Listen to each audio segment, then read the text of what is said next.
Hello, friends. I have a bit of news to share before we get into today's episode. Today marks 1 year of the Nugget Climbing Podcast. I published the first episode on February 1st, 2020, exactly 1 year ago. And I must say I didn't know what to expect. I started this thing because there was a podcast that I was dying to listen to that didn't exist. So I decided to make it, but I didn't know if anyone would be interested. Here we are, a year and 53 episodes later, and I'm fairly blown away by the response to this thing. Thousands of you are tuning in every week, and I get messages from you guys about the podcast or specific episodes just about every day. It really sounds like these conversations are helping a lot of you, either with motivation or specific training info or simple human connection, something many of us have been lacking and craving this past year. And that is incredibly cool and much more than I had hoped for at the start of this thing. If you are familiar with my story or have poked around on the website, you will know that I was an engineer prior to doing this. I managed to save up enough money to buy a van and hit the road and climb and work on this podcast. And at this point, my savings account is still my main source of income. Many of you have helped out already, and I can't thank you enough. But there's still quite a ways to go before this podcast is financially sustainable. If you are new to the podcast, no need to support it just yet. Please enjoy it for free and share your favorite episodes with your friends. On the other hand, if you have been listening for a while and you feel like you have gotten some value out of the podcast, I could use your support. The best way to do that is to become a patron for $5 per month. You can think of it as buying me a beer once a month after an especially good episode. And in exchange, you'll get access to follow-up conversations. So hopefully that feels like a win-win. I very much doubt you will notice the $5 missing from your account each month. But if enough of you do it, it actually adds up remarkably fast and goes a long way to sustaining this podcast. You can find everything you need to know at thenuggetclimbing.com. There's an orange Support the Podcast button at the top. There should also be a direct link to my Patreon page in your episode feed. So if you want to help out, you're just one click away right there in your podcast app. Okay, on to today's episode. This is part 2 of my conversation with Jon Glassberg. In part 2, we got very much into the weeds with training. We talked about flexibility training and how Jon improved his splits to be able to reach the heel hooks on the Big Island. We also talked about how Jon uses the MoonBoard and why he thinks it is such a good tool for learning how to execute and how that carries over to outdoor bouldering. Jon mentioned in the episode that he's climbed all but 6 of the MoonBoard benchmark problems. And if you've ever touched a MoonBoard, you will know how ridiculously impressive that is. We also talked about some of the testing he did with Steve Maisch, got more into his Hangboard routine, and Jon gave some examples of a training day and how he would structure a 6-week training block and how those blocks might fit into his year. Anyway, a lot of good stuff in this one, not just a training episode. It's a good mix of stuff. Please enjoy part 2 with Jon Glassberg. Cause no one can do it like we do it, like we do it, like we do it. Cause no one can do it like we do it, like we do it, like we do it. I would love to circle back to a couple training things that you mentioned. Totally. Let's get into it. Let's start with the flexibility. Yeah. Because this is something that I'm getting way more interested in committing time to. Yeah. And same thing, splits, working on like really wide, being able to do really wide stems, wide heels, stuff like that. Yep. What did that look like? What did that that flexibility training or practice look like for you? My mentor was Jessica Talley, my dancer, my future wife. Yeah. Who is, like Jess was, in ballet and in, jazz and all that stuff when she was younger. And also like when you hear about like people in gymnastics and stuff, they just like learn splits early on at like a really young age, and they get their flexibility early on. And it's just pain and suffering. Like you just do your routine, your coach or your teacher or whoever it is that's like working you out will like come and like sit on your butt while you're in a split and just like sit there for a minute or two. And you'll just go to your pain cave. Damn. And these kids like learn how to do splits like in gymnastics and in dance. And it's crazy. Like, I mean, Jess describes it as like this really painful, memorable process where it was like, this hurts, this sucks, but it works. Like, if you want to do splits, that's like what you do. And like, there's different things that she would have me do. I mean, she thinks it's hilarious what I can't do. And like, she oftentimes like will like push me into a split position of some kind, some sort of training, like split scenario, like butt against the wall, legs up on the wall. And then you like open them. Laying on your back. Yeah. Laying on your back. Okay. And I'll like start to do it and she'll like push me into it and she'll be like, wait, what? She's like, that's all you've got? Like let yourself do more. And I'm like, no, you don't understand. Like I've got nothing here. I'm starting at 0. So it's like I don't know. It's really funny. She like doesn't get it because she can do the splits in like both directions when she like trains for it, or if like she's like dancing a lot. So like she doesn't understand my plight. You know what I mean? Like I cannot do anything flexible at all. Like I literally can barely touch my toes. So when she was like teaching me, she was basically like, you just go in these positions and you hold them.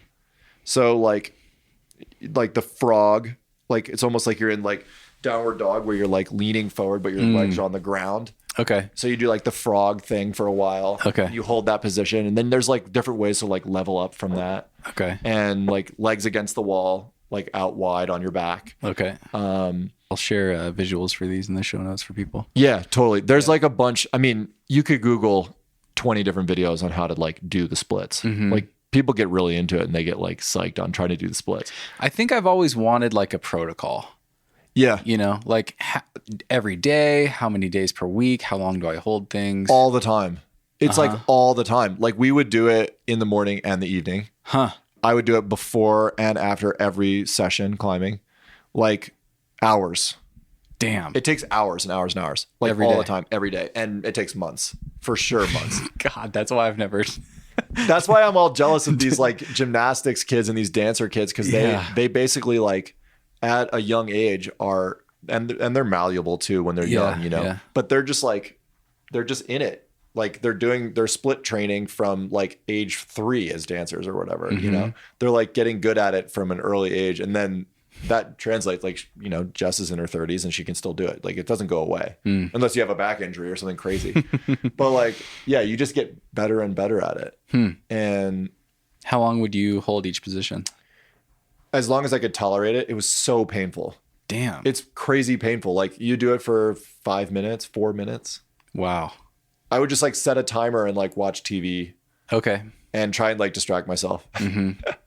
Or like, read or something, like anything to distract yourself from the pain. Cause it totally sucks. And is it totally static or are you like moving your hips around and just... was all static. Okay. Yeah. Okay. You use the weight of your legs to kind of like open you up. And there's like all kinds of different stuff.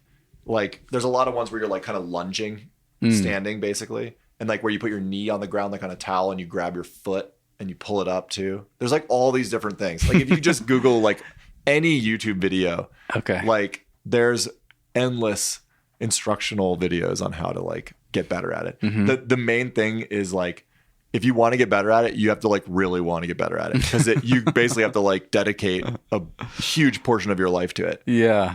Like if you're already interested in getting better at climbing, to add in the normal routine PT stuff that you would do to like make sure that you're, not going to get injured. And the like, you're cooking for yourself. You're trying to get enough sleep. Like you add in split training, like, oh my God, dude, it's just like, where's the time? Yeah. Like you just don't have time. I wonder if I can train splits and work on editing podcasts at the same time. You can definitely do a lot of stuff whilst in a split position. Just look That's up going to like, be the key. yeah, just find something that you can like get out of your head and like not think about the pain. Damn. Because it's really painful, man. I was kind of like at one point I was just like, this is dumb. Yeah. I was like, I don't really need to climb the island this bad. Like this like sucks so bad. Like this is not worth it. But Jess is like totally fine because she can already do the splits. Right. She's just like laughing at me. Dude, it was heinous. How much did you improve? A lot. I know it's hard to like. A lot, actually. I think quantify. I actually trained for it like all the time doing some sort of split type stretching for maybe 6 months. Okay. Like pretty often. I would skip like some days or whatever and just like not do it or whatever. Or I'd be shooting or working and not really be doing it. But 6 months of like kind of like trying to get better at it. And I probably gained maybe 8 inches of flexibility in my like heel hooking split. And I could tell exactly how much it was because I knew from the island like what my max was. Because I literally felt like I was being ripped in half before I like trained splits. And then I learned them like better and I was like, oh, this is what it feels like. Like there's this dude, this Dutch climber named Michael, who has climbed the island, and he's climbed a bunch of really hard stuff. He's an amazing climber, but he can do the splits. Okay. And he's like pretty tall. He's like 6'1" or so, but really like lanky and flexible and just like amazing climber. And I had talked to him because I talked to a bunch of my friends about like, what's it going to take to climb the island? Like, tell me how to do it. And he was like, oh yeah, I can get in that split. Like no problem. And like, I watched the video of it and I'm like, oh my God, he's like so easily doing those like split moves. Like it was like so obvious that he had the flexibility to do it. And I was like, oh, okay. I see like, I see the goal. Like I know what's possible if you can do it. So I was like, that was the goal. And I think at first I was at probably like, I could get into the heels, but it was like splitting me in half. And then like when I came back, I literally had like 4 inches on either side of like leeway to get into it. So I was like noticeably better at it. Yeah. Huh. Okay. You got to want it really bad, man. It's not going to come easy, especially like, how old are you? 31. 31. Yeah. Like if you haven't trained it when you were a kid, man, you have a long road. Because I was there, dude. It was rough. Yeah, I don't think it's going to happen until I have a project like the island was for you. Yeah. I mean, or just like if your project is doing the splits, then make that your project. And it's not, like it'd be cool, but like whatever. It wouldn't be worth 6 months of hours a day. Oh, it's just definitely going to take more than 6 months to go from your current state, which I would imagine is not hyper flexible, right? to full splits. Full splits. Fair enough. Very legit. Yeah. So, man, you can get there. I'm not saying it's impossible, but because that's where I'm at. Is like I never notice it holding back my climbing. Yeah, but I see people take advantage of better mobility and flexibility all the time. Like, they can use that stem or use that wide foot that I can't use, and it's probably easier that way. I don't think you need to train splits. Honestly. Like I think you'd be better off like getting better at climbing in a small box. For example. Like really high bunchy feet. Yeah, like I have spent like the majority of my climbing career like climbing in a pretty small box. I made it a point when I was younger to not just be like the tall guy that could reach through shit and like climb hard stuff because he was tall. I've climbed a lot of like really bunchy hard boulders. Like I just got better at getting my feet really high and like climbing in a really small box and like, getting tight into stuff and like climbing on steep stuff like smaller climbers do. I mean, like I might be tall, but I definitely emulate the smaller climbers because they're the best. Like the best climbers in the world are all of a certain size for a reason, Yeah.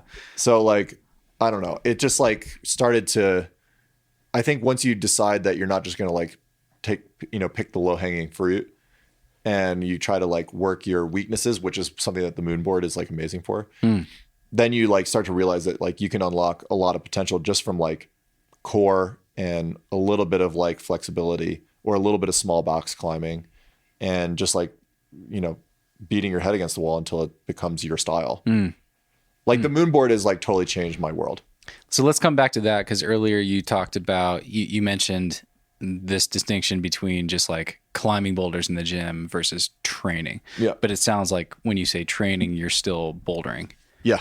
So I'd love to hear how you approach a training bouldering session, let's say in a commercial gym where there's a MoonBoard and whatever. Yeah, I think one major distinction is that climbing on boulders in the gym, whether it's your home gym or if you're traveling and you just stop into a gym. Yeah. If you're just climbing on set boulders by the local route setter, there's nothing quantifiable about that. Just because it says V9 or V10 or V11 on the tag means nothing. And you have no way to know if that grade is a level up for you or not. You can't quantify your improvement in any way whatsoever with bouldering in the gym, just normally. That's why the MoonBoard, tension board, Kilter board are sick, because you can always you can replicate the exact same climb. Sometimes you can mirror it, which is sweet too. I don't do a ton of mirroring, but basically you're able to quantify things way better, and you can see your improvement. So one thing that I did, and this is another Maisch thing, is on the MoonBoard specifically, I did a ton of MoonBoarding. So on the MoonBoard, I would basically, you try to do your 10 hardest climbs in a session. So, and you don't get to level up until you've done 6 of a grade at your maximum grade. So let's say I'm doing, let's say like V11 on the MoonBoard is my max. Okay. I don't get to even try V12 until I've done 6 11s and 4 10s in a session.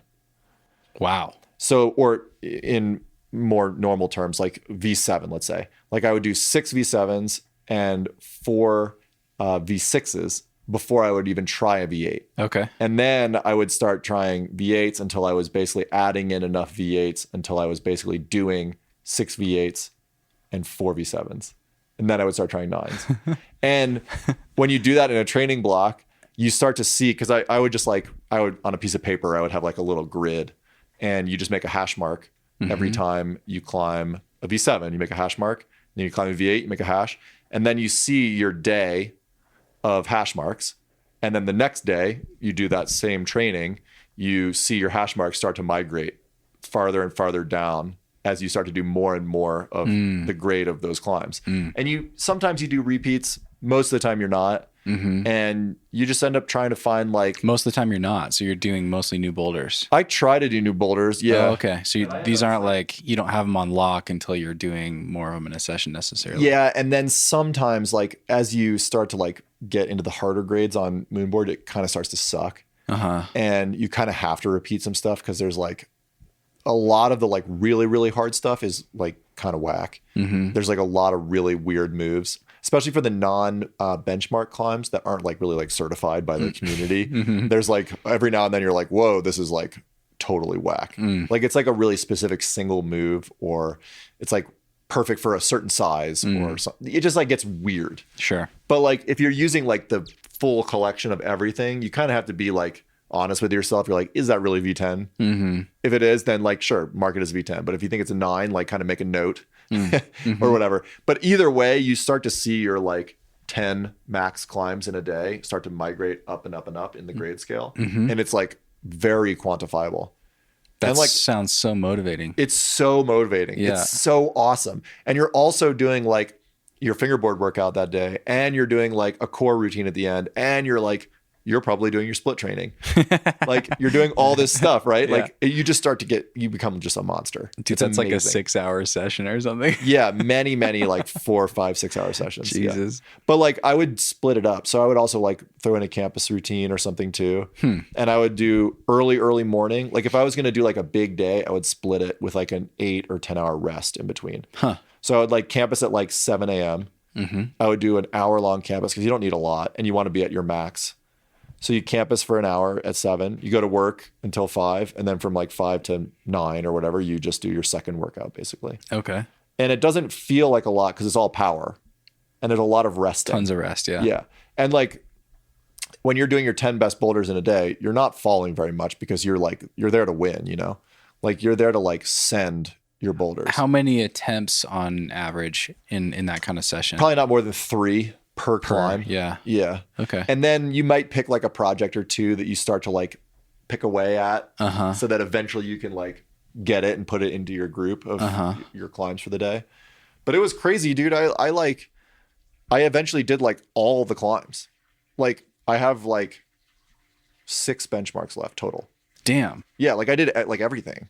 Just because I was like just doing them all, you know? Yeah. And I was like, I don't know, like you have in your mind, you're like, oh, it's like MoonBoard, it's like hard, you know, like it's meant to be tweaky, like whatever. You just get better at it. And you just like, you keep banging your head against the wall and you just start getting better and better and better at it.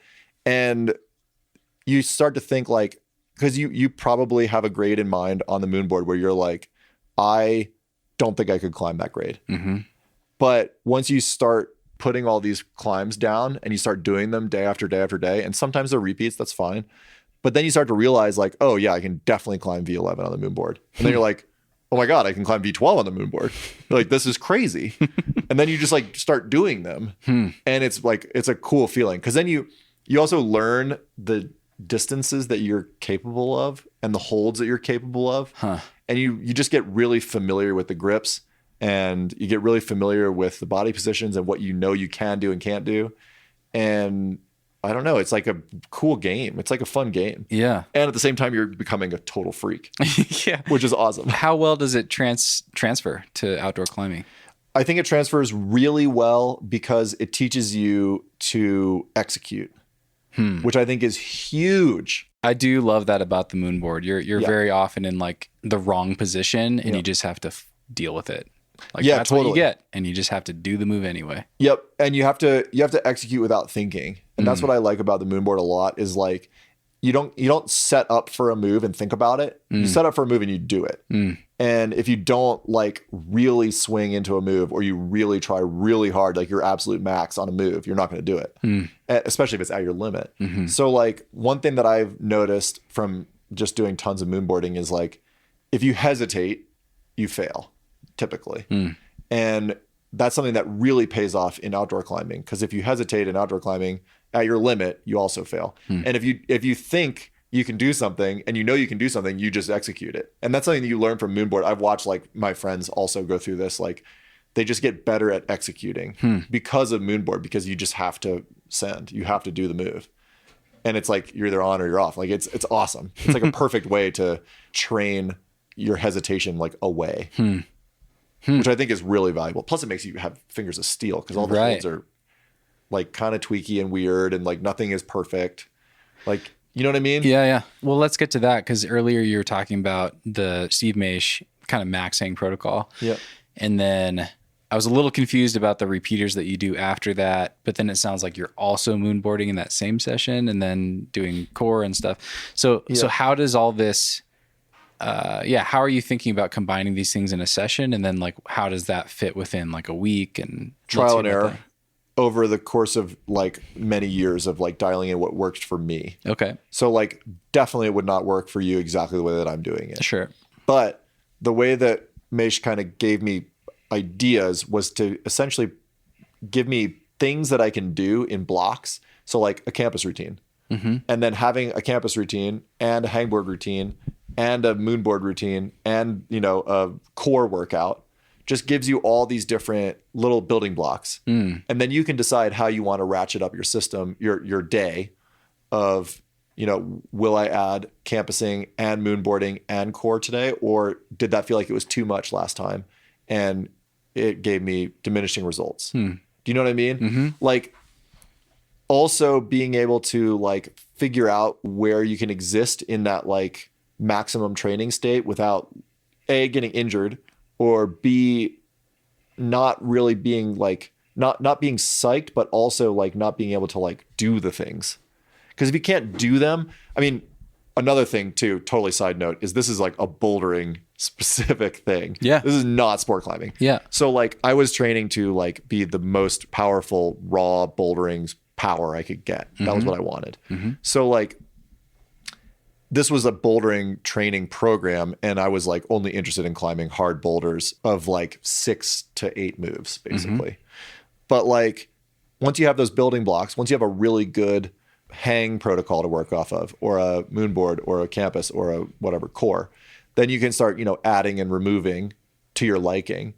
And typically the schedule for me that I found that worked was one weekend day. I would either climb outside or I would climb in the gym and I would try and do a ton of volume. So the weekend would be like outdoor projecting day, trying my hardest on a project outside after, a Thursday, Friday rest day, or just a Friday rest day, depending on how severe the week is. And if I was indoors because it was raining or bad conditions or whatever, I would just do volume. So I would do like an hour of 20 boulders. I would try and climb 20 boulders in a pyramid up to my hardest and then down again. These are like in the commercial gym. Yeah. Yeah. And you just kind of ballpark it. Like It's not the end of the world if you don't nail it. But like you find out what your in a day max is in the gym and you try and find like, maybe one grade below that for your top of your pyramid. And then you do like 9 problems leading up to it in incremental grade. And then you do your 1 at the top of the pyramid. Then you come all the way back down again in grades. And you try and do it in an hour. It's like a really good power endurance challenge because you get destroyed. It's really fun, actually. And you're also running around the gym like a psycho. It's great. And then, so that would be like an alternative to like an outdoor climbing project day. But then like the weeks would be either a hard week would be a Tuesday, Thursday, big training days, or an easy week would be just a Wednesday. Okay. And it would basically be, you're training power. So you don't want to be like powered down when you're doing the training. So you kind of need to build into it and with tons of rest for everything. Like it's all about like maximum effort, most powerful effort you can give at your most powerful. So like, a MoonBoard session might last like 4 hours because you're just like, you're resting a lot. You're like taking your time. You're like being tactical. It teaches you to like engage more and be more like smart about your climbing. So like maybe 30 total attempts. Yeah. But just over hours and hours. Yeah. Okay. And then you also, at the end, you can plug in a core workout or you can, do some PT stuff or whatever it is. You know what I mean? Like you basically we would do test days at the beginning of a training cycle, which usually lasted 6 weeks. Okay. And the test day helps you find your maximum everything, max pull up with weight, max bench press. If you're doing a weighted routine, we would do like bench flies. I was doing a bunch of like flies for compression strength and stuff like that. There was like a whole weight room element as well. Real quick, where did that fit in the timeline of the day? After finishing all the climbing stuff. Okay. Gotcha. So like, for example, a day would be, you have a campus routine and you have a hangboard hanging routine essentially. And those two are interchangeable. So you could do Tuesday could be hangboard in the morning, rest all day. Evening, you do your max boulders, your max 10 boulders on the MoonBoard, and then you do a core workout. Or your Thursday could be campus routine in the morning, MoonBoard workout, core routine. Or if you're too tired, you don't do the core. Whatever. It's like whatever your body tells you. And then, there's a bunch of other routines that we would do on existing boulders in the gym. So like you could take, I'm just trying to remember exactly how this works. So you could do like, let's say there's a V10 in the gym that you've got dialed. You could do repeaters on the V10 because it's all about quantifiability. So everything has to be something you can like see your level go up. So like it's hard in the gym if your route setters are changing the routes a lot within a 6-week cycle. If you lose your V10, that's like your benchmark. Then you're like, oh, I don't have anything to like measure up against anymore. But you would do you choose 5 boulders in the gym. For me, it would be like 3 9s, 2 10s, and an 11. And I would do within a 5-minute block, I would give it 2 send attempts. So I would do like the 9 at minute 0, and then I would do the 9 again, that same 9 at minute 4 or 5, and then I would rest for 5 minutes, and then I would go to the next climb and do the same thing again. Almost like a bouldering comp. It's almost like a comp, yeah. But it just depletes you over time, and then it teaches you to execute, and it teaches you to like remain in the climbing moment for a really long time. And then after that, you would go and do your core routine, or you would like start with your hangboard, you'd go do your repeaters on the boulders, and then you do your core. So like you just have all these elements and different things you could play with. We would also do a ton of weighted stuff, like tons of weighted bouldering. So like one thing that's really nice is if you have a 10-pound weight vest, like one of those skills weight vests basic, whatever, 10-pound weight vest. If your climbing gym doesn't set hard enough for you, one really easy way to bring boulders to your level is to put 10 pounds on your back and try and climb V8 if you climb V10, let's say. And usually, most times at commercial gyms, harder setting is harder to do well. So I find that like if you are trying if you go to a commercial gym. Oh, I see where you're going with this. And you're getting on like a V12 at the commercial gym, it's usually going to be kind of whack. Okay. Very rarely are they good. There's plenty of gyms out there that kill it and that make awesome boulders all the time. But very rarely will you find like really good V12s. There's like one setter that almost climbs V12 Right. and he like said something crazy. But there might be like a ton of really cool V9s. So if you have a 10-pound weight vest, you slap your weight vest on and then suddenly these V9s are really hard. And that's a great way to train. So like another thing that we would do a ton of is kind of like max moves. Okay. So you would pick a section of a climb that was like at your absolute max. And if it wasn't at your max, you put a weight vest on. And you're trying to find a variety of different angles to do your 5 boulders on. But you try and find a roof, a face, a gentle overhang, maybe like a squeeze thing. Never any vert, because who cares? Like vert doesn't matter with a weight vest. Doesn't make a difference. Just but makes like, your toes hurt. Yeah, it makes your feet hurt. And it hurts when you fall. But like basically you're trying to find your absolute maximum for 3 or 4 moves. So you're like able to do it, but it's like everything you have to stay on the wall for the entirety of the climb. And you do the same thing that 5-minute, 2 tries within 5 minutes. We would also do like projecting days. So like if the gym sets hard enough for you to project, then we would also like pick a project and just like actually treat it like an outdoor project and project on it. 2 hours of just like assaulting your hardest boulder, which sounds like kind of lame, but you end up eventually doing the climbs usually.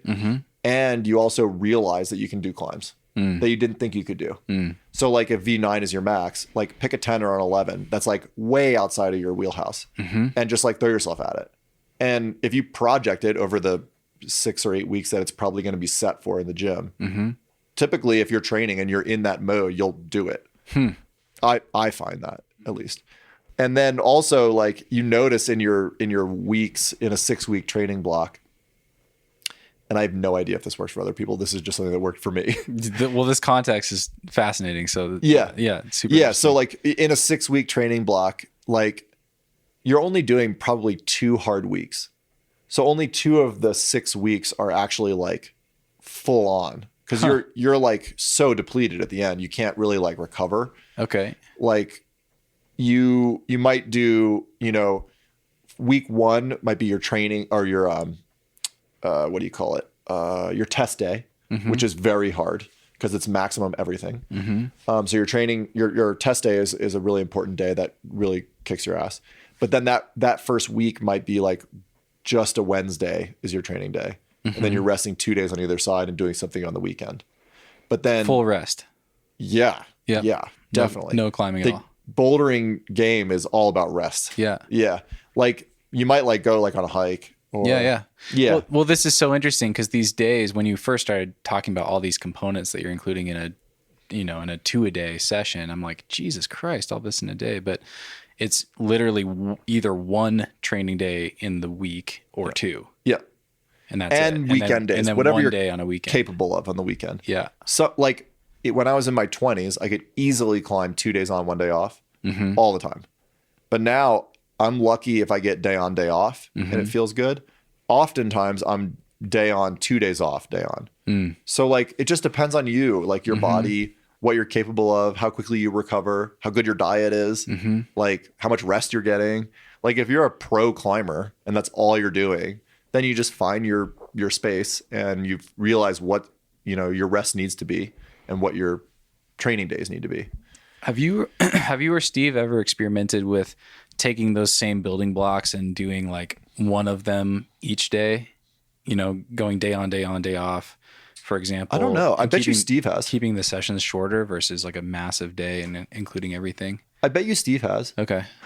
You should definitely talk to him. Yeah, that'd be He's really interesting. Yeah. And he's like all into the science of it and stuff. He knows everything. But like one thing that he was really interested in, that he gave us a lot of critical feedback on, like do you know Danny Shavaro?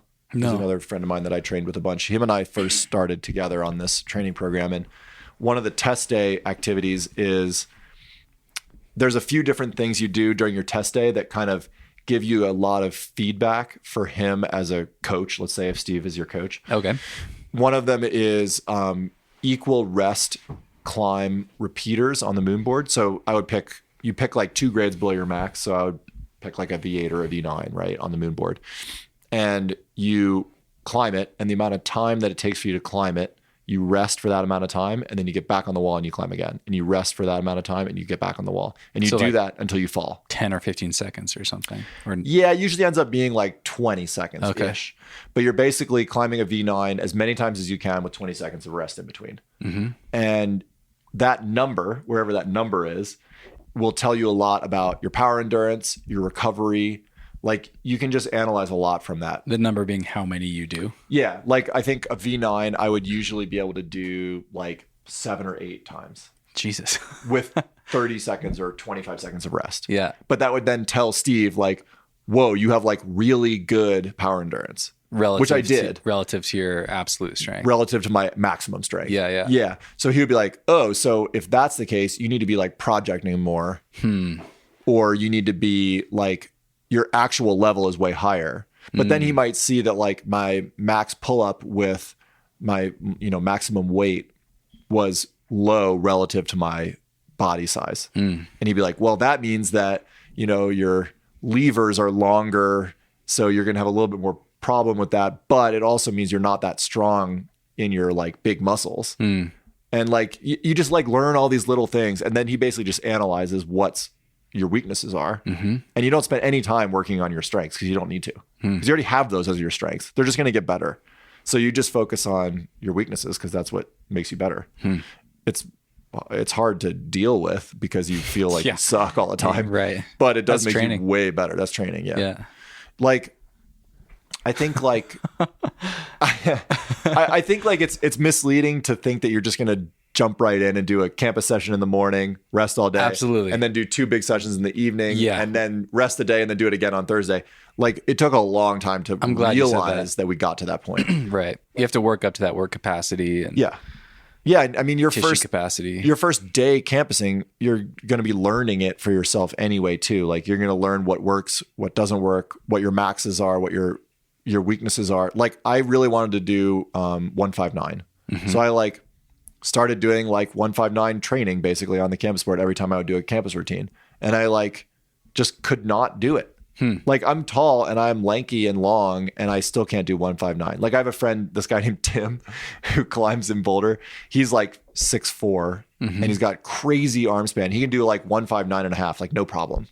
Like all day long because he's tall and strong. And like for some reason I could never do it. It was like driving me crazy. And some days I would get like close and other days I would be like nowhere near it. And that's just like fine because it's all relative to like the bigger training block. Like you could be on a hard week and you're doing a campus workout and you're just going to suck, but that's fine. You just got to go and do the work. Like that's a huge takeaway that I learned from these training cycles is that you might feel like you're getting nothing out of it, but then you rest for like 3 days or 4 days after like a big 6-week session and you're like, a monster. You're like, oh my God, like to yourself. You're like, oh my God, I'm like totally different. Yeah. And you feel like, I think as you get stronger and stronger and stronger, your noticeable improvements get much smaller and smaller and smaller. Sure. And so when you see an improvement as like a V13 or a V14 climber, you're like, oh my God, this is a big deal. And like you start to just notice the way that you move is more powerful or more intentional, or I don't know, you might climb like an idiot for a couple of weeks because you're more powerful. Like one thing that I noticed is like, if I was planning to go to Rocklands, let's say, and I wanted to do a 6-week training program up to that trip, I would budget a week of just like basically doing nothing, but just like climbing in the gym on some stuff to like relearn how to climb. Because if you're just fingerboarding all the time and you're just climbing on the MoonBoard and you're just campusing, you just like become an idiot. Like you can't use your body. It's Right. super weird. Like you pull on the wall and you immediately like, smash your elbow or whatever because you're so strong, you know. Like you just power through things and you just hurt yourself or you do stupid stuff. You forget your technique because you're stronger than your technique is. Yeah. And I don't know, you just budget an extra week in there to like get better before your trip. And then you're like, oh, now I remember how to climb. That's also a great taper. That's that's really interesting. And you can kind of temper your strength because you're not going to lose it in like a week, Right. especially if you're just climbing in the gym, like on whatever boulders. Yeah. Like, or if you go out and like have a little proj, like local proj, Yeah. you can go try your proj, whatever. Like just like learn how to climb again after you've like gained all this strength because you're going to climb kind of differently. Okay. Yeah. Okay. I've got, I think, 3 questions from this. So Okay. the first one is, how many of these 6-week cycles might you do in a year? Like, how do they fit into the larger framework of your climbing in a year? I was using a 6-week cycle before I would do usually a month-long trip somewhere. Okay. So like, or a 3-week trip. So like before I went to Font, or before I went to Rocklands, or before I went to Switzerland, I would do like, you know, a 6-week cycle before that. Mm-hmm. Another thing that's really important in this whole conversation is if you don't have a good partner to do this with, it's really hard to do alone. Really, really hard. I found that As far as like suffering and just suffering. Yeah. And they don't have to be the same strength as you at all. Strength is irrelevant because your training mechanisms level you out. it's all scalable. It's all scalable. Yeah, It wouldn't matter if like Jess would do some training with us. Yeah. And she climbs, you know, V3, V4, V5, like on, you know, her projects. Yeah. So like she could do the training with me, but it would be at her level and it would be scalable. So like if you don't have someone to do it with and you don't have the motivation of a trip or like the motivation of a project, it can get like pretty dark. It can be sad because you're just like toiling, you know, alone. It's a bummer. So like that's one major thing that's nice to have in the back of your mind. Like even if you have just someone that's psyched to be in the gym with you, to put in the work on their own objective, that's all that matters. But yeah, I would do maybe, I think the most I ever did in a year was 4. Okay. I think. But you're like wrecked afterwards. Sure. And then you want to go climbing on like your trip. Yeah. And then when you get back from your trip, you're not like, oh, I'm going to dive right back into another training session. You shouldn't. You probably shouldn't. Yeah. What does that transition look like? Do you take a couple weeks off or? Sometimes. I never take weeks off, but I would take like weeks off from training, yes. Yeah. But not weeks off from climbing. Like you just keep climbing. Yeah. But you also have to kind of ride the motivation a little, you know? Like you have to, if you're not psyched, like don't do it. You got to like want it. Okay. And like when you're 5 weeks in, if you don't want it anymore, it's really obvious. Yeah. And then you like will get hurt, you know, because you'll be like doing it because you don't want to do it and you're not psyched and you're kind of like half-assing it. Yeah. And I think that's when people get like really tweaked. Okay. Next question is I want to return to the maintenance fingerboarding. So you mentioned Steve coached you that 2 30-minute sessions a week was enough to maintain finger strength. Yeah. Do you do that pretty much all year round when you're not in one of these training blocks, or what does that look like? If I'm not climbing at all. Oh, okay. Yeah. Like I went on a trip, like I did a shoot at Mount Everest last year. Okay. And we were there for like 6 weeks or 5 weeks.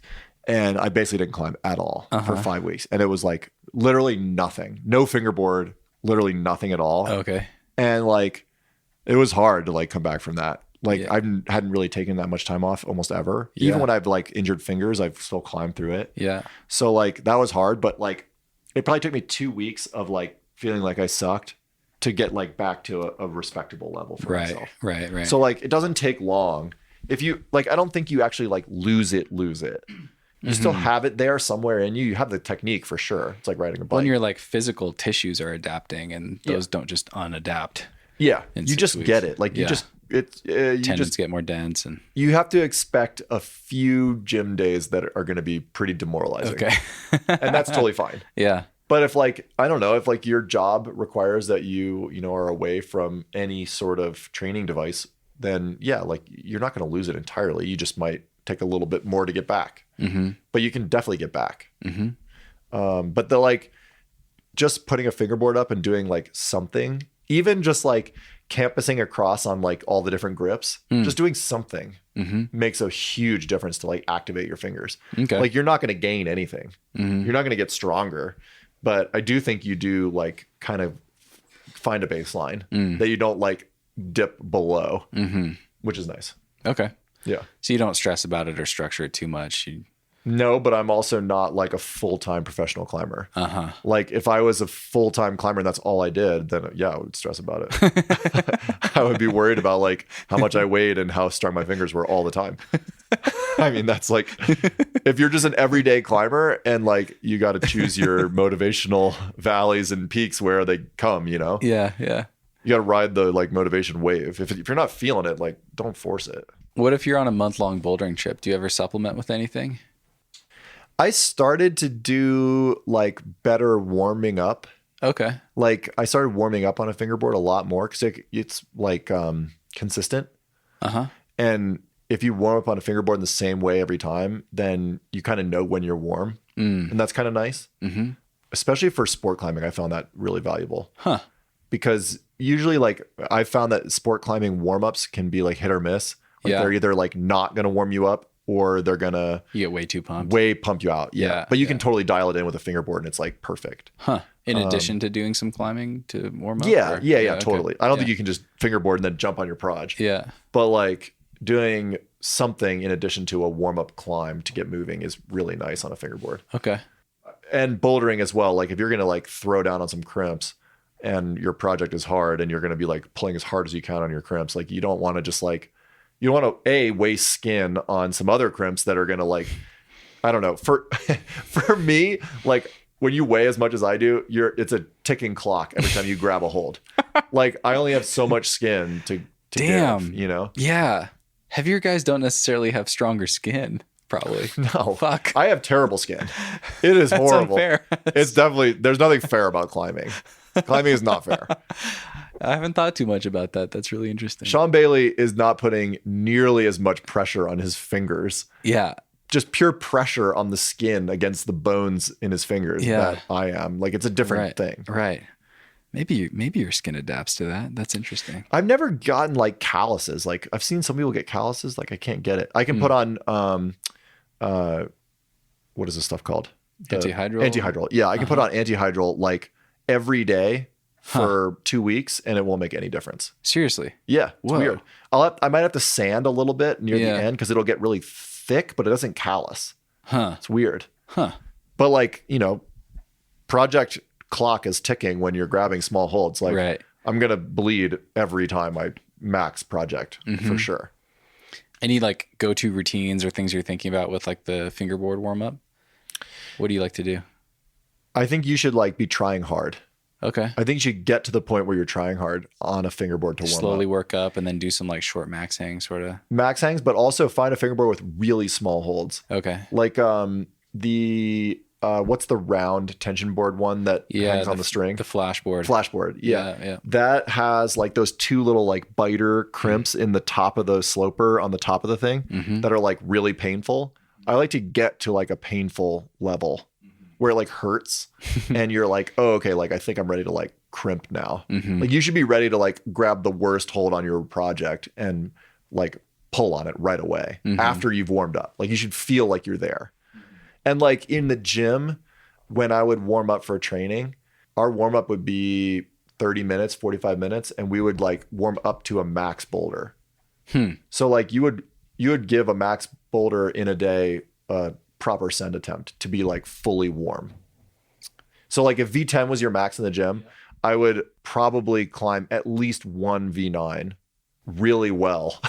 Like throw down on a V9 or maybe even throw down on a V10 and do it if 10 is your max. As your warm, like to finish your warm up. Then you're like warm. Then you rest for like 30 minutes or 20 minutes. Then you get into your like your training blocks, whatever they are. So you do that in like the commercial gym. And then go to the fingerboard and do the max things? Oh, okay. Interesting. Or if you just have a MoonBoard. Or MoonBoard. You could just do like, you could warm up on the biggest holes on the MoonBoard. Okay. And then maybe climb like a benchmark 4, 5, 6, 7, 8, 9 or something. Like you just warm up like pretty well. Like the more warm you are, the better you're going to be at like being consistent with knowing that your numbers are correct on your routine of whatever you're doing with campus, MoonBoard, whatever. And B, like it helps you not get injured. And it keeps you from like coming in like a little too cold. So you don't like actually engage completely. Like you should be like ready to go. Like when you're training, like you're in it, like you're ready to go. And when you're like power training, like your maximum effort is after a good long rest. Like you're not like, you shouldn't get on the hangboard if you're still tired from the previous workout. Okay. Like you should be like, in my experience, you should be like rested because you're trying to get your maximum. Right. Okay. Yeah. I have a few more questions about the fingerboard specific stuff. Yeah. So the fingerboard session, you've got the 5x5 that we talked about earlier. Yep. And then it sounds like you do some repeaters and other stuff after that. Let's come back to that. We'll stick with the 5x5 for now. Do you think that progression is worth doing if you're effectively starting on a jug? Like for me to do 5 sets of 5 seconds with a one arm, I'd have to be basically on a jug. Like, are you talking about the biggest edge, like the deepest edge on the 1000 Beastmaker? Or are you talking about like, the wraparound jug? I mean, it would be like at least a large campus rung. Oh, that's fine. Okay. Yeah, you're fine. Okay. Like Jess was doing them. Like when Jess first started like doing, like Jess was like a V2, V3 climber. And she would jump in every now and then and do like some of the workouts with us. And like, you know, obviously as like a beginner climber, let's just say, some stuff is just like impossible. Like you just can't do one arm hangs on anything when you're a beginner climber. You just can't. Yeah. So like, yeah, if you have to supplement with like a band or something, that's fine too.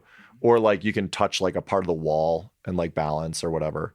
But like find what you can do so that you have a starting point that you can then like do perfectly. Then you can level up from. I think that's like it doesn't matter how small the hold is. Like it just matters that it's the hardest you can do and that you can find some sort of like quantifiable number. You can be like, okay, now I'm doing it with 5 pounds. Now I'm doing it with 10 pounds. You know, 2 weeks later, you're doing a 20 pounds. You're like, oh my God, I can level up to one worse hold. That's all that really matters. Okay. If it's a band, if you start with a band and then you go to no band and then you go to 5 pounds, great. So you typically jump in 5 pound increments? Or 2.5 if you have the weight for it. Okay. Like sometimes the gym has like the 2.5 plates. Yeah. And you can go and like steal all the stuff from the weight room and like bring them over to your like little area. And that's where you can like kind of have your weights. Like I think kettlebells are really nice. Yeah. Because they make the kettlebells in all the different sizes. And it's got a nice handle on it. Big handle. And if you're doing weighted repeaters, then they hang off your harness really easily. Stuff like that. Okay. Yeah. I guess maybe a better question is when you're deciding how much weight to add. Let's say I've done the 5x5 with really good technique. I'm ready to add some weight. How many seconds each set would be like the minimum that I should be able to do with that new weight? Does that question make sense? Yeah. Like if you're doing no weight on a 20 millimeter edge. Yeah. And you want to put 5 pounds in your hand and see what you can do. Yeah. It's okay if you fail, but 5 seconds, like I think you should try to aim for 5 seconds. Like if I can only do 2 seconds each rep, should I go lighter and add less weight or? Well, ideally you wouldn't get to that place because if you're starting on like a crimp that you can do with no weight and you're successfully doing it for 5 sets of 5 seconds, if you add 2.5 pounds in your hand, you're not just going to like suddenly be at 2 seconds. You're going to probably do the first 4 sets perfectly. Okay. And then the 5th one, you're going to be like, oh, whoa, God, I like suck right now. Okay. And you're going to do it for like 2 seconds. But then you'll see that increase and you just stick with 2.5 pounds until you're ready to go to 5 pounds or whatever. Okay. Yeah. Like make it your level, like bring everything to your level. Like that's what's hard when you're with a partner that's like at a different level because no one's ever going to be exactly the same. But they're going to be like all over the place with their weight. You're going to be all over the place with your weight. Like it's just kind of a mess. But like you just can't get sucked into other people's performance and what it means. Sure. Like some people can do crazy amounts of weighted pull-ups. Like they can just pull their full body weight with it hanging off of them and it's fine. Whereas you might only be able to do like 75 pounds or something. And that's fine too. Doesn't mean that you're better at climbing than someone else. It just means that you have a different strength. And like I was doing during COVID, I was like, I have a bunch of hangboards in my garage. And I was just like, I set up like a pulley system and I had a haul bag and I brought a weight scale down. And I filled it up with rocks until I like got the right weight. And I just used the haul bag as my weight. So like, you just got to find what works.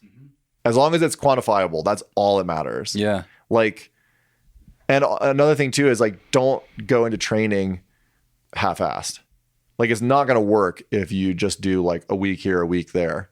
You have to be like regimented. And you also have to kind of like plan around it. Like I would be like, okay, I think I'm going to be home for 6 weeks, not traveling, not doing anything. Like I'm going to try and actually get 6 weeks of dedicated training time in. And like, you know, don't plan it over like Christmas. You know what I mean? Like, right. Like if you're in school, don't plan it over like, you know, the exams or something. Yeah. Like make sure it's like a good time to train. Because if you don't do it the whole way through, you won't have anything quantifiable from it as a result. And you probably won't get, you might get a little stronger because you're actually doing something, but you won't get like the real gains that like you would lasting get. gains. Yeah, Yeah. exactly. Okay. Can you describe the repeaters again? Yeah. So the repeaters were all based off of, on your test day numbers. Okay. Give me 2 seconds. I'll pull up exactly what it is because I have it all in my Google Drive. This is going to be a 2-part episode. Yeah, right. Yeah, there's the Emily Harrington part and then there's the training part. Exactly. I think I actually will split it up like that. Nice. Okay. About 45 minutes ago, I was like, we're going. We're in it. We're in it. Yeah. This is so fun, dude. This is good. Yeah. I could talk about training all day long. Okay. So please, Jess is like, I want dinner. So there's the 5 sets of 5 seconds each on the 2000 middle edge. So that like medium edge, one-handed. There's the 7-3 repeaters. I was doing 6 reps on the 2000 outside edge. That's just like your warm up repeater. Okay. No weight, just to get warm, to get a little like pumped. Just a normal 7-3 repeater. Okay. And then you do a half crimp. I was doing a half crimp Beastmaker 2000 small outside edge, weighted to failure on the 6th rep. So you want to basically fail at the end. That's the goal. And to find that max. Okay. 1 set of 6 reps. I was doing, 30 half crimp on the smallest edge. I was doing 35 pounds. Okay. Added weight. And then closed crimp, like you put your thumb over and you own the hold. On the large edge, same thing. You're trying to fail on the 6th rep. I was doing 75 pounds. And then you do 3-finger open, like the drag on that same large edge. Or if it hurts too much, you can do the medium. What hold is that? That's on the 1000 again?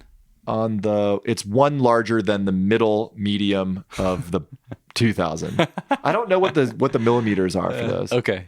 But they're the most comfortable. Like the tension board one hurts really bad. Okay.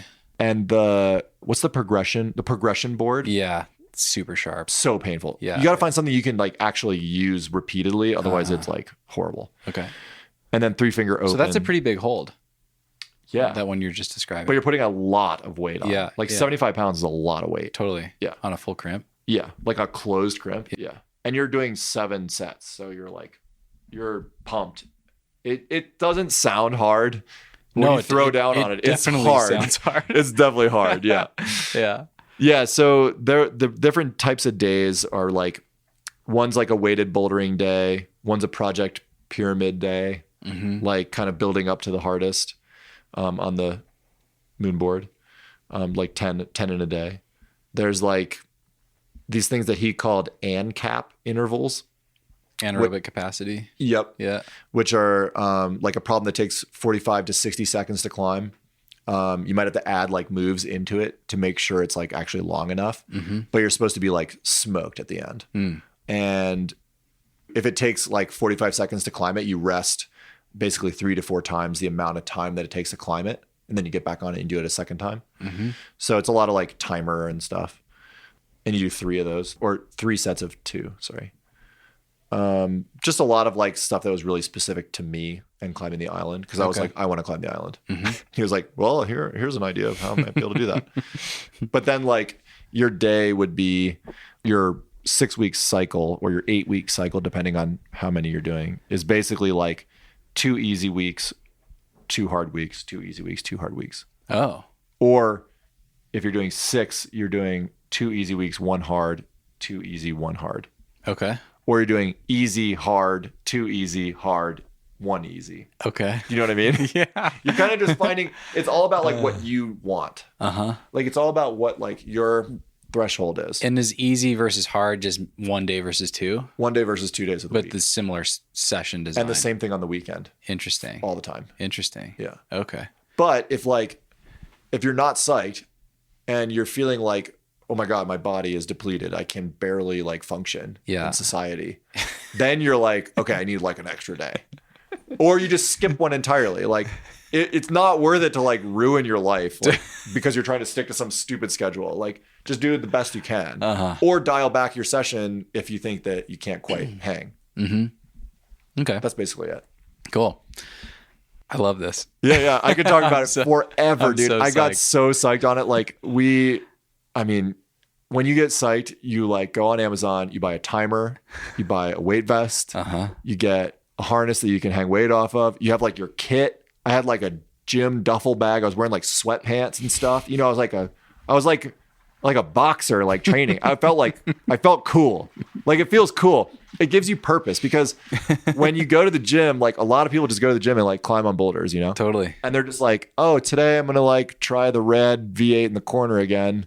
And maybe it'll work, maybe not. Or maybe I'll climb on the tension board a little bit or like whatever. But this is like, I am like coming to the gym to win. And I'm like eating better. I'm like more hydrated. I'm like taking supplements and stuff. And I'm like, you know, like trying to get the right amount of rest. And I'm like, you know, everything just like starts to like make more sense. And I think this is applicable for a V5 climber and it's applicable for a V14 climber. I think it works universally. You just have to like find out your little tweaks for your style or your skill level. How to scale it for you. And also a really good friend to do it with or a significant other. Like the days that you're there alone because like your partner is like doing like some work or traveling or something, it's sad. Yeah. And it's hard to get motivated. Yeah. And like I was training a bunch with Alex Biale and like if he missed a day and I was in the gym, I would like text him like, this is what I just did. Like, this is my repeater. Like, this is my MoonBoard day. And he'd be like, sick. You know what I mean? Like, and then he would do the same with me if I miss a day. Yeah. Like, it was like in your corner. Yeah. You need someone on your side. Okay. At least I did. And I think he did as well. So like, I think it starts to make sense that way. Do you have thoughts on training on the MoonBoard versus tension board versus Kilter board? Do you have... I've climbed one time on a Kilter board in my whole life. And it was 2 days ago. Oh, wow. Yeah. And I thought it was sick. Okay. I think for big power and like long moves and good holds that aren't tweaky, that's like game changer. Okay. I don't train a lot on tension board. I've only climbed on it a few times. I don't like the wood for some reason. I don't know. I just never got into the wood. I've climbed a bit on the Beastmaker walls that they have in Europe. Like a lot of European gyms have Beastmaker walls that are like, kind of like the old schoolyard or schoolhouse wall, but like commercialized basically. And that one's a little more comfy and like repeatable and like you can climb on it a lot. But I find that the tension edges like really hurt on the hard climbs. They're sharp. They're sharp. Yeah. They like kind of get you. Yeah. And my skin is not good for that for some reason. I don't know. But I got obsessed with the MoonBoard just because it has so much set on it. And there are so many climbs. Like I think there's like, there must be 600 benchmarks or something like that, 500 benchmarks. Like you've done all but 6 of them. Yeah. Jesus Christ. And they're just like tweaky and weird. I don't like whatever. Like I'm never going to do Black Beauty, but I can do the other like 12 or whatever. Okay. Like there's one V13 that Daniel put up that's like so whack. I can like not physically get in the position. Okay. Anyway, we could do a whole podcast on MoonBoarding. But yeah, like I think like, just find the tool that you're psyched on. That's the most important thing. Like if you have a tension board, you can do all this on a tension board, but you might just have to get like a little creative or wear a weight vest or whatever. Okay. Yeah. I want to shift gears a little bit and this is 100% self-serving, but I'm sure it'll benefit people too. I am, depending on the COVID situation, I am hoping to spend 2 solid months in Hueco this winter. Cool. And I've never been. I've always wanted to go. And I think that style will really serve me. That's what I'm really bad at and haven't done much of. Okay. And I want to do stuff there. I mean, I want to try, I want to pick something really hard and sink my teeth into it, and also try to do a bunch of classics, but it's a training trip. Like I want to treat it as training for sport climbing projects later in the spring. Oh, interesting. Okay. Do you have any insight or recommendations for how to approach that? Well, if you're going to use it for sport climbing, you might as well just get as much power as you can out of the trip. And then when you get back, just live in the gym and build your endurance. Because you're going to have that strength is going to translate to your sport climbing project cruxes way easier than just getting endurance. Like if you already have power takes a long time to get, like way longer than endurance. Like if you wanted to really hammer endurance, you could do 2-a-day endurance training sessions for a month and you're psyched. You're like in it. Then you're learning how to like rest, and you're getting better at resting, and your just endurance goes through the roof. But like power takes months. So I would just use it to get your power, and then hopefully you can come out of that and just train your endurance. You'd be set. But like, what's your project? Like, what are you psyched on? Do you have anything in mind? I do. And this is like, I mean, I've climbed maybe 8 or 9 V10s at this point, but I really want to pick something very hard. It's actually interesting what you spoke to earlier. Like this fits right in line with that. I want to try Martini right. Cool. And just try it like 1 or 2 days a week for 2 months and see what happens, you know? Yeah. And mix in other stuff, but maybe have like 1 day on that per week, and then try some V10s or something some other days. I would pick a few projects. Yeah. Like I would pick like 4 or 5 that you're psyched on, that are in your wheelhouse, that you think you might be able to do, but that are hard. Because like Hueco is also a little bit whack, because you need to like go to that place with a tour, or you have to have reservations, or whatever is going to happen. You may or may not get to your proj every time you want to go. So it's nice to have options at different places, so you can like always go to your option. But like I would go into it not expecting to do well at all on any of them right away. Like I never expect to like do anything other than like start learning some moves. And then once you've like really learned some moves, then you can like start thinking about like executing. And then if you have like a sick day, you could like send 2 or 3 of them in a day if you're having like a good day, because you've already worked them down to, you've made them like attainable. Right. Like if your project is full service and you figure out all the moves, then you know you can do all of them. It's just going to take time to string them all together, because you just need the power endurance or whatever. So like just learning all the moves quickly so that you can start to string them together, and having options if you can't go one place or the other, and learning the like time that they're in the sun and the best conditions, and like, you know, all the stuff that goes along with like having a proj in a weird place like Hueco is nice to have like options. Okay. Yeah. If you were doing that for yourself, would they all be similar difficulty? Would you have a couple that were a little bit more attainable? How would you think about balancing those things? Depends on what you're most psyched on. If you're motivated by lines and you're motivated by like the coolness of one boulder that you've put on a pedestal in your mind is like, this is the most badass thing in the world. Like, let's say Diaphanous Sea is your project, right? And you're just like, this is the coolest climb in the world. Then definitely put all of your energy into that one, because that's going to be like the one you're most psyched on. But like, if you bump into like another climb that you're like, oh yeah, that thing, that's really cool too. Like I could put in a little bit of time and like project shop a little bit. It's nice to like feel it out and see if it's attainable. Cause like V10 is V10 for some people. It might not be V10 for you. It might be really attainable for you. Just because it's V10 doesn't mean it's V10. Right. Like, like I have walked up to like so many climbs that are like, you know, graded a certain way. And I'm thinking to myself, oh, because it's V13, like I'm not going to be able to throw it down in a day. But then like, I just realize right away as I'm climbing on it, I'm like, oh my God, I'm strong right now. I feel good right now. Like this is my style of climb. It fits me perfectly. Like, I think I could just like throw it down. And sometimes you just do it. Like you might walk right up to Martini because you're trained for it, and you might just throw it down.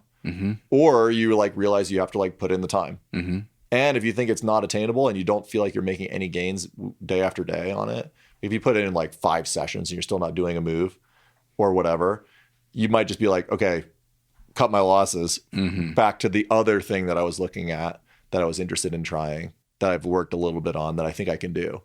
Like, I mean, you can always come back stronger too. Mm-hmm. Like if something doesn't work and you're not like feeling it that trip, you can always come back stronger, knowing exactly what you need to do to execute. And I think that makes a big difference. Like not getting too attached is kind of important.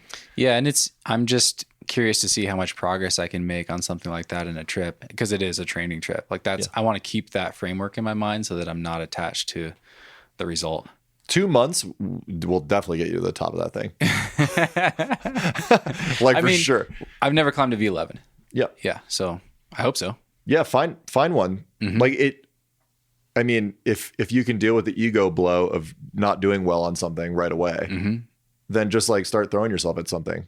And if it's like, if you know it's your style, you like all the holds, you know the movements are like in your wheelhouse, then for sure you can like bring it to your level.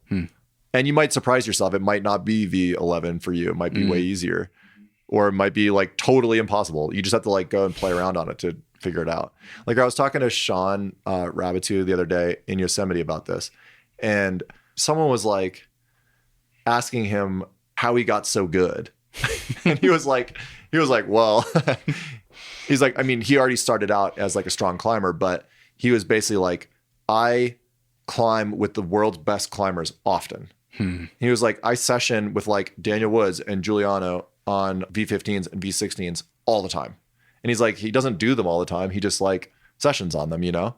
And like, sometimes he does one and that's like sick, but like you get better from like realizing your potential through like working with, you know, what you got, but also being motivated by people you're around. So like find someone else that's psyched on a V10 or a V11 that wants to do the same session that you do, or whatever your project is, anywhere you are on a trip, and just get in it with that person too. Because then if you're in it together and you kind of like feel it and you're like pushing each other and motivating each other, it can be like really awesome.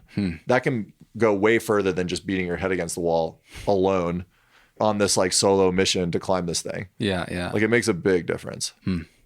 I don't know. I was surprised. Sean was like, first of all, I don't think Sean has put a lot of thought into this, but I also think that like, he's probably just like, yeah, like he already has a lot of natural strength and skill and he's really strong.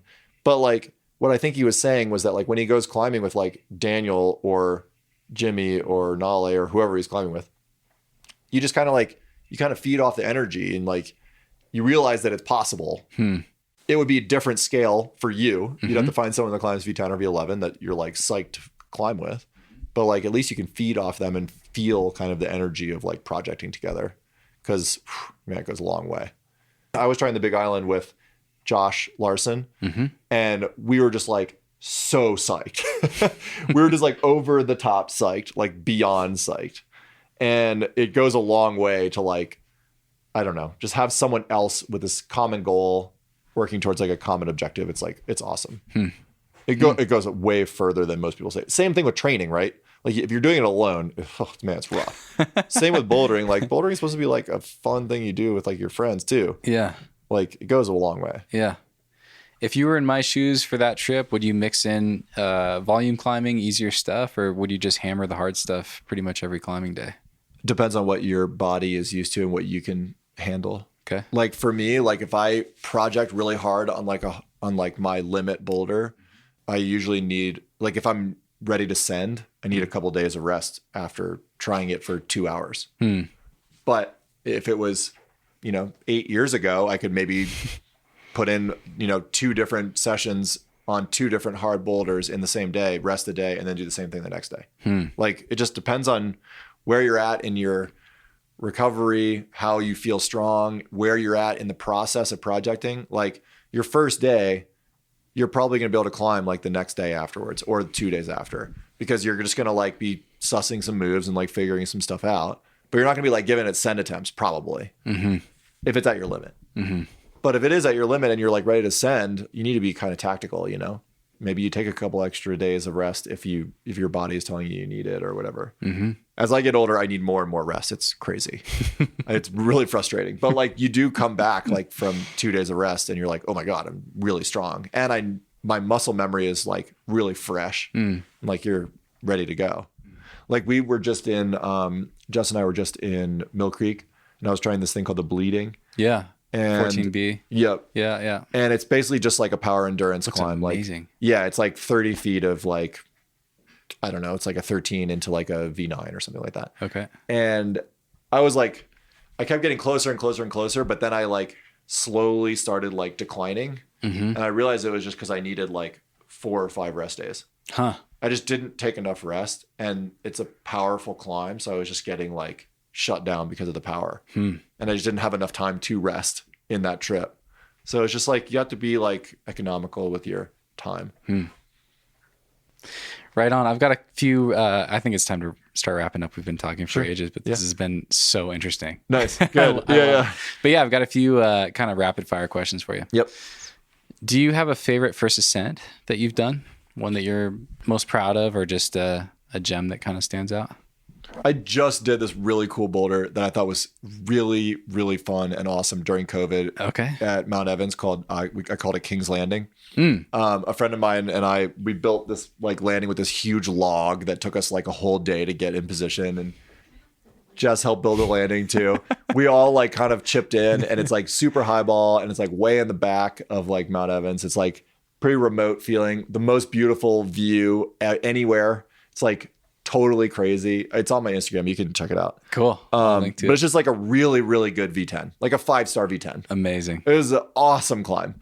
And I was just like, wow, like this is like when you're projecting at your limit for a really long time, and then you like go and you like put up a new climb, and you're like, oh, like this is like a totally different type of gratification from like a FA. It's like really awesome. I don't know. I've done like tons of FAs like all over the place, but like, I don't know. I think first ascents are probably more memorable to me than most climbs that I'm repeating or whatever. Cool. Yeah. Do you have any routines that keep you grounded when you're traveling? Good food. Okay. Cool restaurants, like getting out and like experiencing the culture wherever I'm going is really important.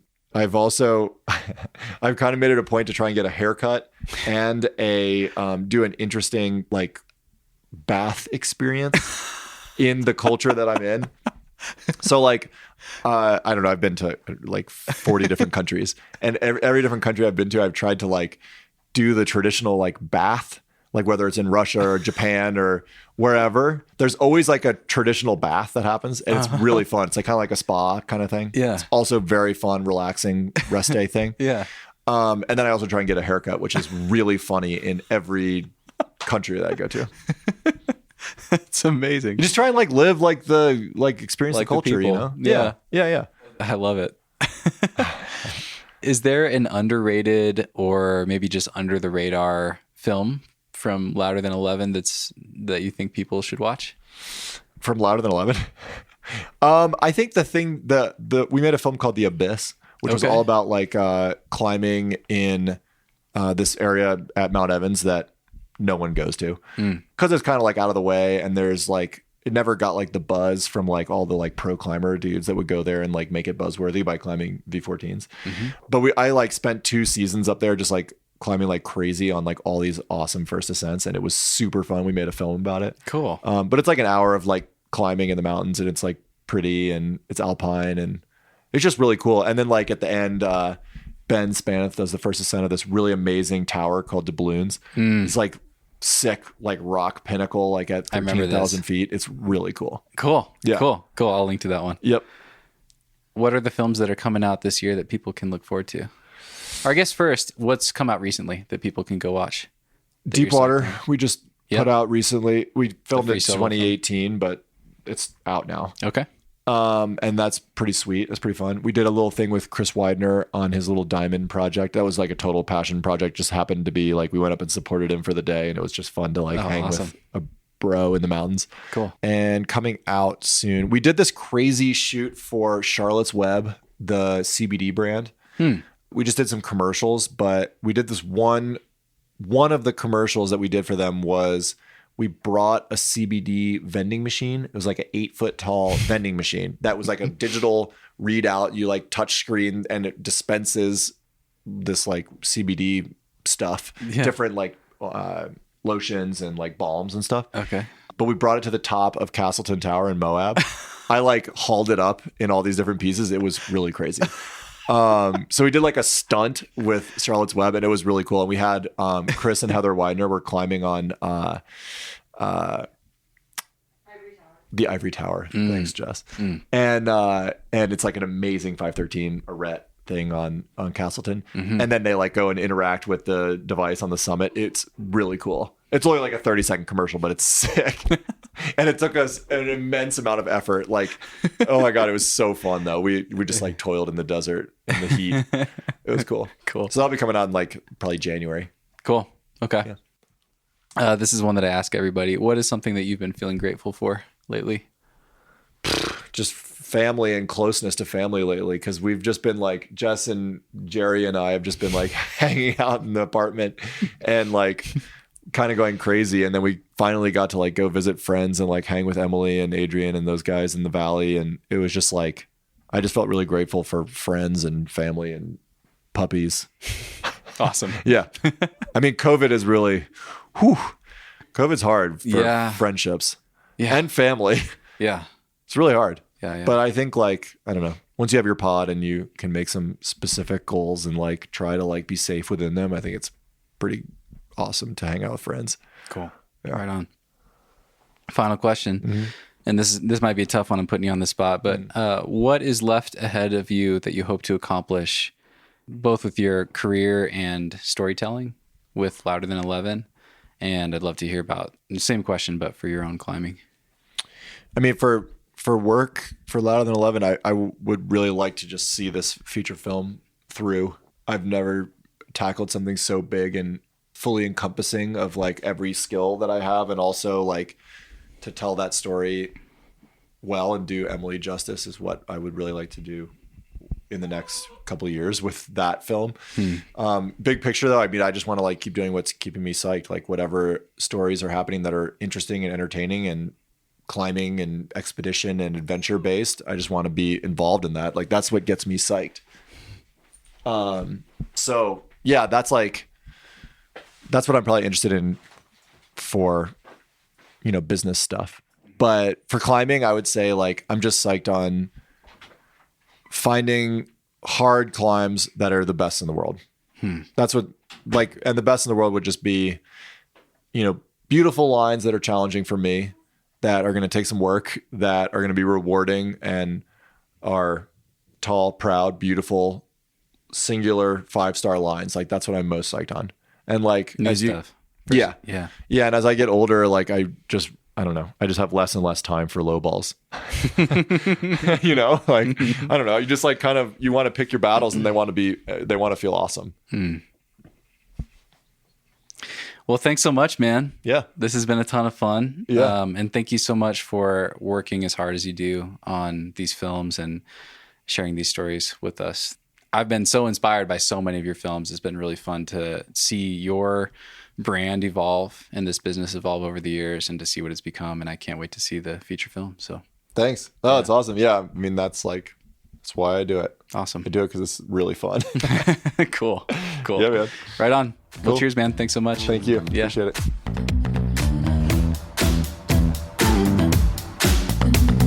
Move with the rhythm. Shake it up. Hey friends, before you go, I just wanted to let you know that I put some of Jon's training resources in the show notes so you can get a visual.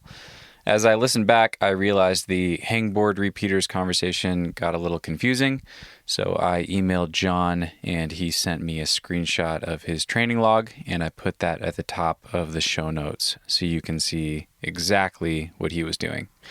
I also typed up some examples of his different training days and training weeks and his 6-week training block, so you guys have a visual for those as a reference. You can find all the show notes at thenuggetclimbing.com. There's the support the podcast button at the top of the screen if you feel like helping out. Keep your eyes out for another follow-up this week. And as always, thank you so much for listening. We got the right stuff.